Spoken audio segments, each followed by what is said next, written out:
Bueno, ¿hasta ahora les parece claro? ¿Vamos bien? A pesar de que algunos conceptos son medio... Tienen muchos conceptos, en realidad, estos capítulos, conceptos nuevos, básicamente de sistemas, ¿no? Que nosotros vamos a aplicar a la administración.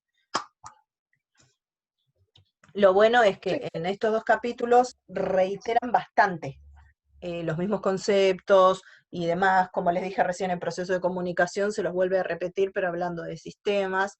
Entonces, ahí jueguen ustedes con esa astucia de estudiar una vez y ya saben que es lo mismo, con un título distinto, pero básicamente es lo mismo.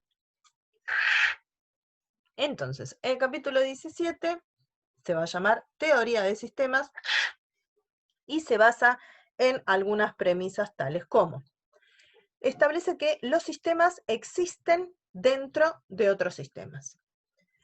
Les va a plantear el suprasistema, el sistema y subsistemas, donde si a ustedes se les pide que ubiquen qué es qué, la organización va a ser un sistema, ¿no?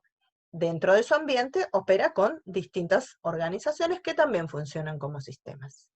El suprasistema es el ambiente general que engloba a toda la organización. Y los subsistemas van a ser los departamentos. ¿Sí?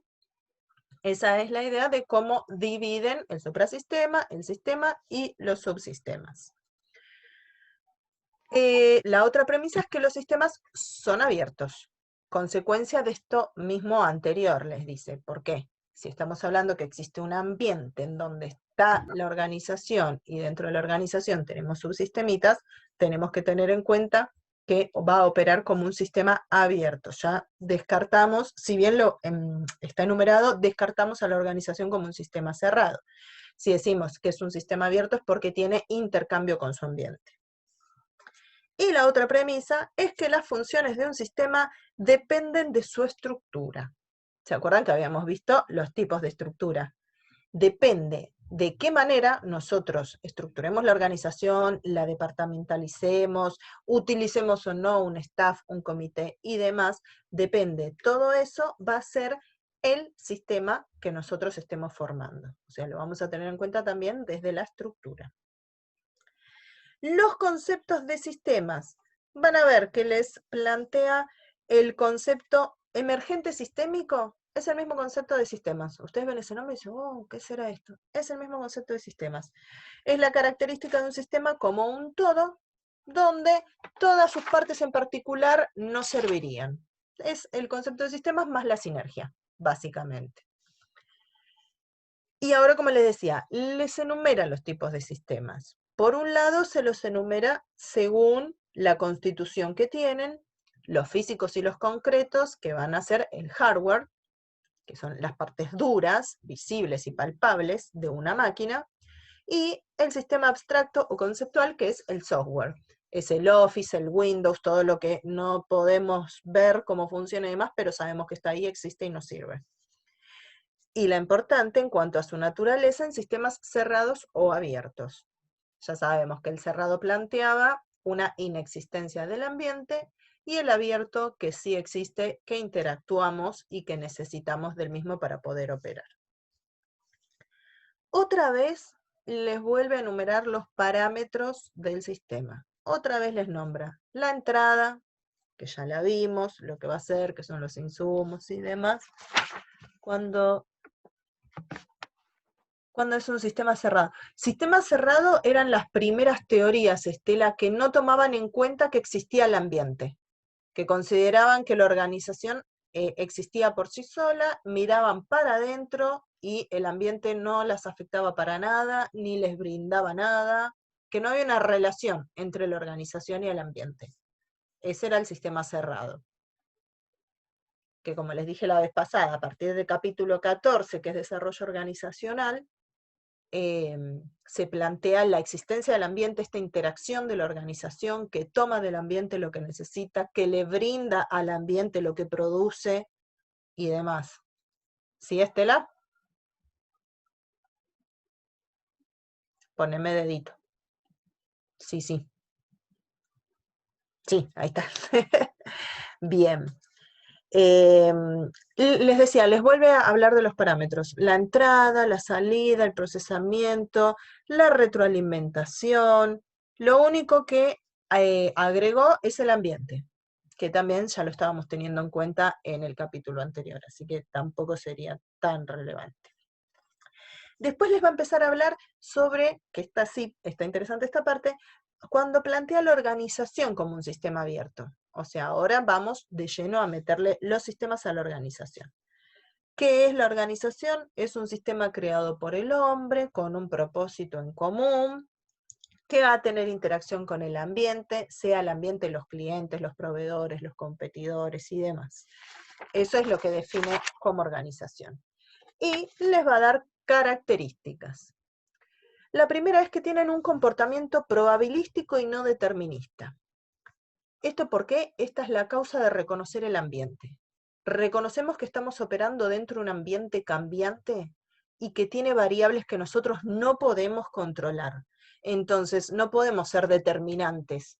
Todo lo que pase entre nosotros, en nuestra organización, es básicamente esta idea de la contingencia, ¿no? Pueden ser cosas que pasen y pueden ser cosas que no. Estamos en un ambiente lleno de incertidumbre. Por eso, nuestro comportamiento es una probabilidad de que pasen las cosas. Nada está fehacientemente determinado.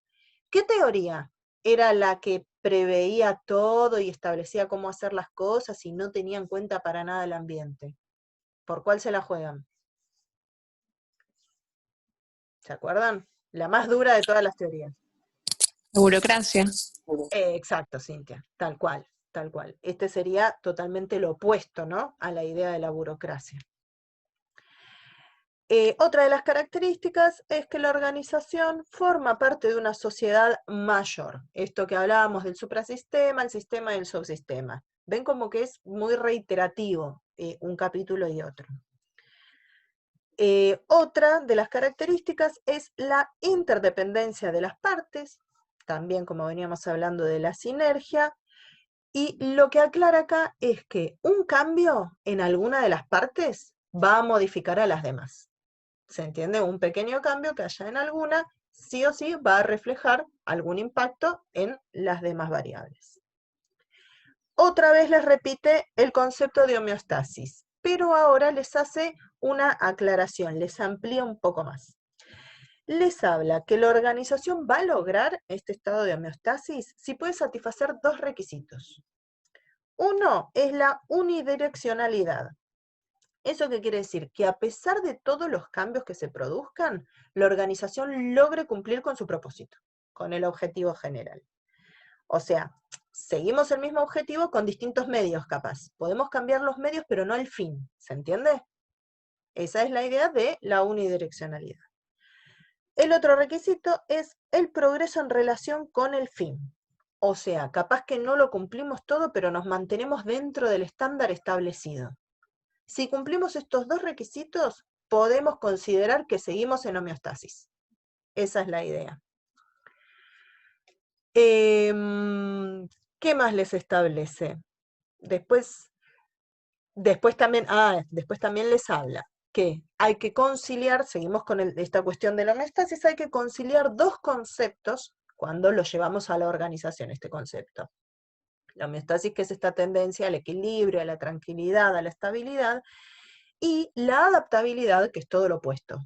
Es hacer los cambios necesarios para adaptarnos a estas variables externas que nos están exigiendo un cambio, para poder ajustarnos y podemos lograr un nuevo equilibrio. O sea, se va a romper la homeostasis por la adaptabilidad, pero gracias también a la misma vamos a lograr un nuevo estado de equilibrio. Se rompe en algún momento, pero se puede volver a la homeostasis. Después les define la frontera. Es un concepto medio tonto. La frontera que separa a la organización del ambiente. Es como bastante obvio. Es una línea invisible, les empieza a contar qué divide una organización de otra. Creo que es totalmente visible dónde empieza y dónde termina una organización, así sea virtual. Pero bueno, está dentro del capítulo, hay que nombrarlo. Después también les habla, y también es muy importante, morfogénesis, es otro concepto importante, que esta es una capacidad de la organización, no del sistema. Esto es al revés. Es la capacidad de modificarse a sí mismo, inclusive a su propia estructura. Esa es una habilidad que tienen las organizaciones, no los sistemas. El sistema no puede modificarse a sí mismo. Tiene que intervenir el hombre o otro sistema también, si se quiere. Pero no se modifica a sí mismo y no cambia su estructura. Si vamos a las computadoras viejas de escritorio, vos abrís el CPU, no, que esa sería la estructura, vamos a enfocarlo como si esa fuera la estructura de una organización. ¿Cambian de lugar las cosas automáticamente solas como respuesta a algo? No. ¿Se entiende por qué el sistema no puede modificarse a sí mismo? Sin embargo, la organización sí. Inclusive pueden cambiarse las estructuras, como hablábamos, que se intenta de achicar esa estructura antigua, alargada, de jerarquía, y aplanarla y que sea más horizontal. Esa es la modificación que todas las organizaciones intentan o intentaron, y la mayoría ya son bastante horizontales. Otro concepto que les hace referencia es a la resistencia. Esta determina el grado en que se va a ver afectada por el ambiente una organización, a ver qué tan vulnerable es o no. Si te podés resistir a estas variables externas que tratan de modificarte de alguna manera, o si no podés resistirte para nada. Es esa resistencia que tiene la organización frente a su ambiente. Y después les plantea los modelos de organización. Estos modelos explican a la organización como un sistema abierto. Son los tres bastante similares y más o menos les dan las mismas características de lo que ya se estuvo hablando. El primero es el modelo de Chain. Establece que la organización es un sistema abierto que interactúa con el ambiente del cual recibe insumos, al cual le brinda productos o servicios. La organización es un sistema con muchos objetivos. Cuando lean las características van a ver que es más de lo que ya viene de antes. La organización es un conjunto de subsistemas, claro, porque son los departamentos, los subsistemas, con interacción entre ellos, que analizan el comportamiento. Los subsistemas dependen uno de los otros. La organización existe en un ambiente dinámico formado por otros sistemas, son otras organizaciones. La cantidad de eslabones entre la organización y el ambiente dificultan la claridad de la frontera. Eso puede que ser quizás el proveedor, que es un eslabón, digamos, entre el ambiente y la organización. A veces la organización intenta comprar a la empresa que es su proveedora para hacer esta integración vertical de la que habíamos hablado capítulos antes. Entonces, capaz esa es la confusión de la frontera. Después tenemos el modelo de Katz y Kant, que también habla de las características típicas de un sistema abierto para la organización. Dice que les vuelve a nombrar otra vez la organización como un sistema abierto, otra vez que tiene entradas. Ya sabemos cuáles son las entradas. Que transforma estas entradas. ¿En qué las transforma? En salidas, que es lo que va a ir al ambiente. Les aclara que los sistemas son ciclos de eventos que se repiten, también lo veníamos hablando, y les vuelve a hablar de la entropía negativa, que también ya lo hablamos. O sea, es como bastante reiterativo. Después les habla de la información como insumo, esta parte es interesante, como insumo, retroalimentación negativa y proceso de codificación. O sea, una vez que se procesa la información que se logró recibir del ambiente, ahí se va a corroborar si la retroalimentación va a ser positiva o negativa. Habla acerca de un proceso de la información, como que no pasa sin filtro.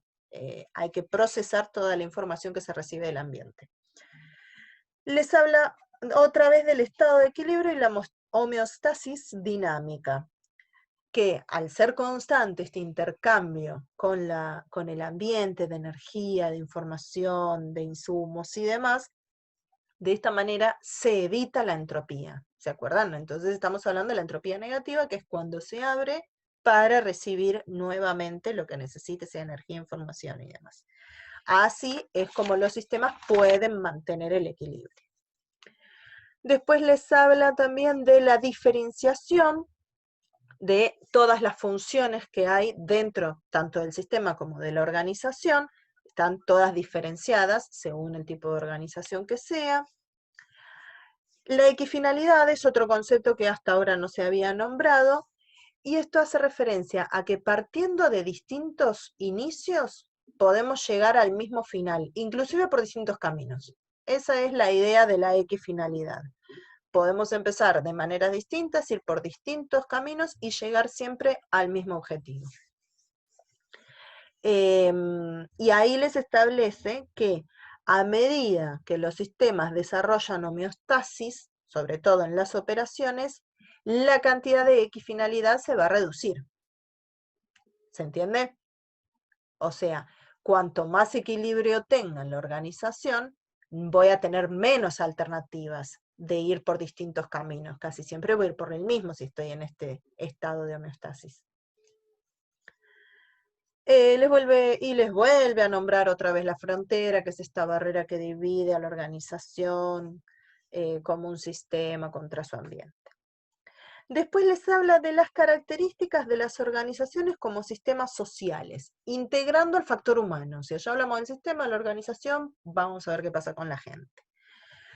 Dice que no tiene una cantidad limitada de personas. Eso va a depender no del sistema, sino de la organización. La cantidad de participantes puede ser ilimitada, depende si es una sociedad anónima, una SRL, qué tipo de organización sea, no hay una cantidad delimitada de participantes.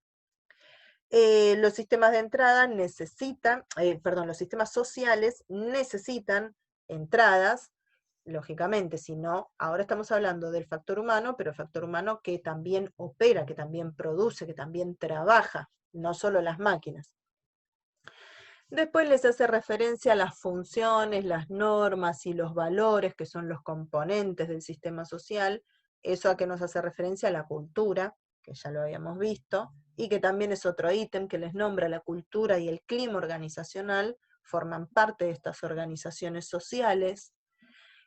Habla de la interacción que tiene también con el ambiente, los seres humanos, que en realidad nuestros recursos humanos vienen del ambiente, son personas externas a la organización que vienen a operar dentro de la misma.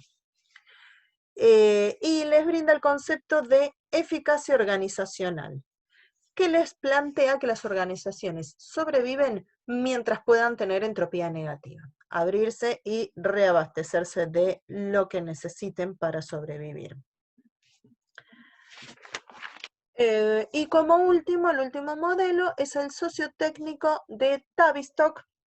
Este lo que plantea es que tiene dos subsistemas, los sistemas. Uno es el técnico, que es el que parte de las máquinas, las instalaciones, los equipos, las maquinarias, inclusive si quieren hasta el inmueble. Y el subsistema social, que comprende a las personas, sus características psicológicas, físicas, las relaciones entre ellas y demás. Este enfoque entiende que la organización es una combinación de tecnología y de personas que van a interactuar entre sí para lograr el objetivo, y la tarea principal de la organización es sobrevivir mediante esta relación con el ambiente en el cual importan materiales, seres humanos y demás, producen, transforman esto que están ingresando a la organización y lo expulsan como salida, sea como un producto terminado o como un servicio.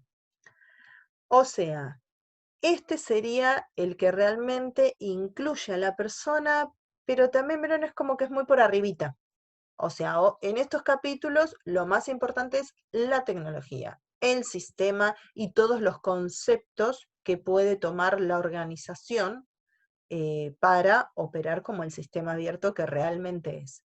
El factor humano recién se ve acá en estos últimos dos modelos, pero también como son una parte más. Vieron que cada enfoque tiene su enfoque particular. Lo más importante, obviamente van a ser los sistemas, la información y la tecnología.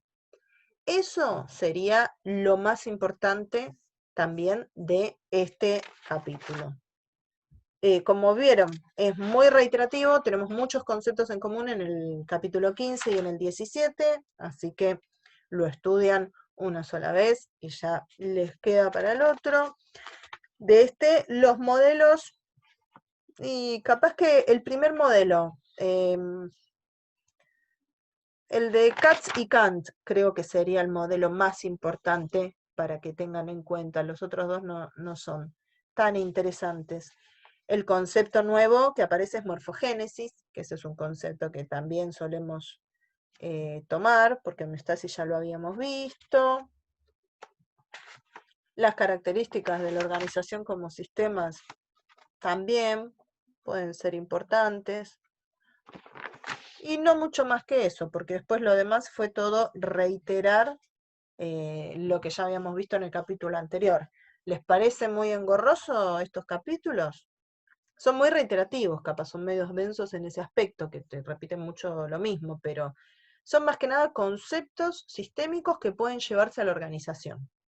Siempre recordar que ya se toma, que se opera en un sistema abierto, que ya no existe más el sistema cerrado, los intercambios que existen entre la organización y su ambiente, tener en cuenta todo lo que existe en el ambiente de la organización, que ya se mira más para afuera, no tanto para adentro, no estamos tanto con la eficiencia y la eficacia y cómo operamos nosotros, sino cómo nos relacionamos con el afuera, cómo nos influye el afuera, qué necesitamos, qué brindamos, como más analizar, empezamos a estudiar un poco más lo que nos rodea para ver cómo modificar lo que hacemos, ¿no? ¿Alguna duda? ¿No? Bueno, entonces de la clase anterior, por no tener dudas les pasa. Si yo les pregunto de desarrollo organizacional, ¿cuál es la barrera que encontrábamos dentro de la organización para aplicar el desarrollo organizacional? ¿Se acuerdan que es un proceso de cambio? Vamos a aplicar desarrollo organizacional cuando queremos cambiar algo. Entonces, ¿cuál era la fuerza de choque? ¿Se acuerdan?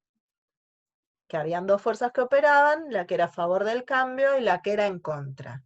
Y hay un concepto de la organización muy arraigado, que es el que va a operar como una barrera para que podamos aplicar el desarrollo organizacional. ¿Se lo acuerdan?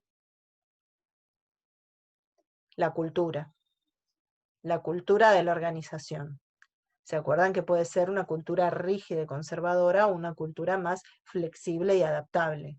Cuando la cultura es una cultura rígida, es la barrera más importante que encuentra el desarrollo organizacional al momento de querer implementar un cambio de la organización. Vamos más para atrás. De la teoría del comportamiento. ¿Se acuerdan que vimos que un autor llamado Barnard establecía la teoría de la aceptación de la autoridad? Y esta estaba totalmente opuesta a qué otra teoría que habla sobre la autoridad. ¿Se acuerdan? Barnard establecía que la autoridad, en definitiva, los que la aceptaban o no eran los subordinados. O sea, que la autoridad dependía del subordinado, si él elegía o no aceptarla, según las ventajas o desventajas que él viera. Entonces, ¿quién otorgaba la autoridad? El subordinado. ¿Qué teoría decía totalmente lo opuesto?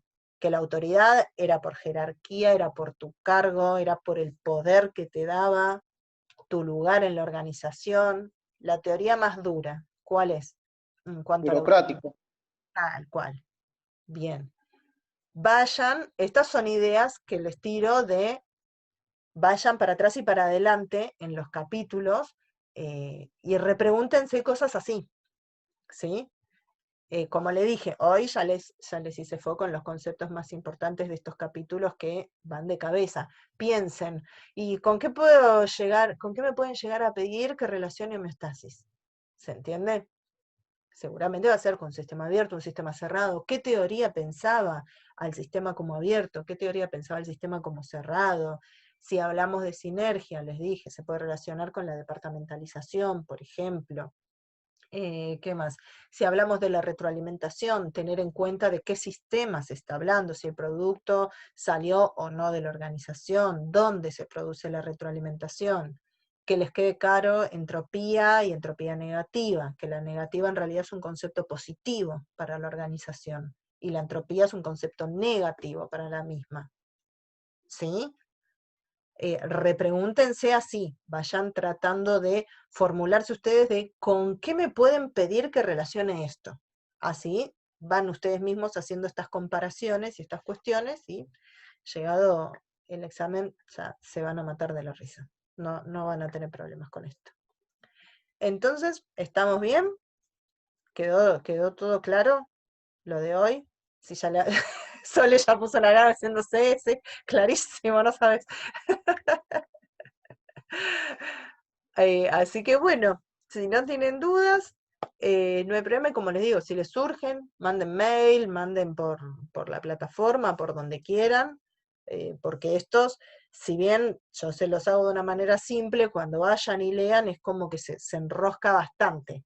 El tema cuando leen el libro, es como que, además de que te repite, medio como que te mezcla, traten de hacerlo simple. Cuando ven lo mismo, rajen, pasen la página, acuérdense siempre de leer la nota importante, que muchas veces es lo más importante de toda la página.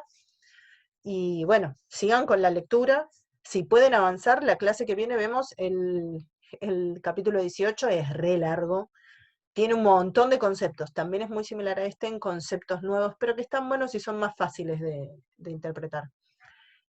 Así que si ya tienen una lectura, lo hacemos más charlable, así no se me duerme ni se me escapa ninguno. Igual creo que todavía están todos despiertos, al menos Estela puso el dedito. Así que bueno, chicos, cualquier consulta que tienen, la mandan por algún medio y lo vamos viendo. Y si no, nos vemos el martes que viene con el capítulo 18 y vayan. Acuérdense de ir vayan anotándose las dudas mientras van avanzando con la lectura, si no lo dejan para último momento, que si no es un lío, y les agarra el panic attack el último día. ¿Sí?